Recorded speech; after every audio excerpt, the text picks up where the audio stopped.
Alright, in this video we're going to be covering the wall strider. This is for a single leg hip extension. Good to work some strength through the ball of the foot, the calf complex, the hamstrings, and the glute as well. It teaches how to extend well with that single leg. So this can be useful for some running mechanics and running related strength. So what we're going to be doing is we're going to first set up on the floor here against the wall. I would generally recommend that you do this without any shoes or socks on. Barefoot is going to be better, as we're going to really want to focus on the pressure that we generate through the foot itself. So we'll start off lying on the ground, and we're going to get into a bridge-like position. Back is nice and flat, neck should feel relaxed. I don't want to feel like my neck is cranking up. If it is, you can always place a block or pillow underneath or a towel underneath the neck. From here, I want to start off roughly 90 degrees, probably a little bit less. I'm not going to be directly 90, probably a little bit further away from the wall, about 60 to 90 here is fine.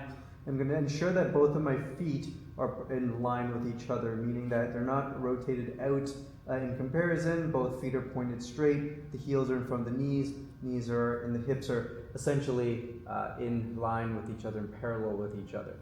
From there, I'm going to press my arms down to the ground.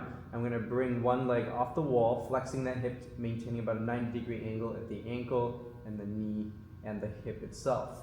So we don't want this leg to be loose, we don't want it to drop. We're going to maintain that 90 degrees and make sure it's stiff. If we're trying to move it around, it shouldn't be so loose that we can just easily push it away from its position.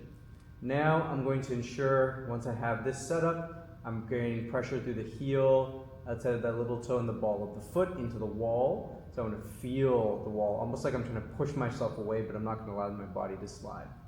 Then I'm going to create a downward pull or a drag with the heel. That's going to start to engage the hamstring, ensuring though that the foot does not slide down, it stays static against the wall. And as I pull and lift, I'm going to make sure my tailbone slightly tucked under. I'm going to create pressure through the ball of the foot. The heel comes off the wall. I'm going to find that position where now I can really feel the hamstring, calf, glutes kicking in. We'll hang out for a pause from anywhere for 3 to 5 seconds.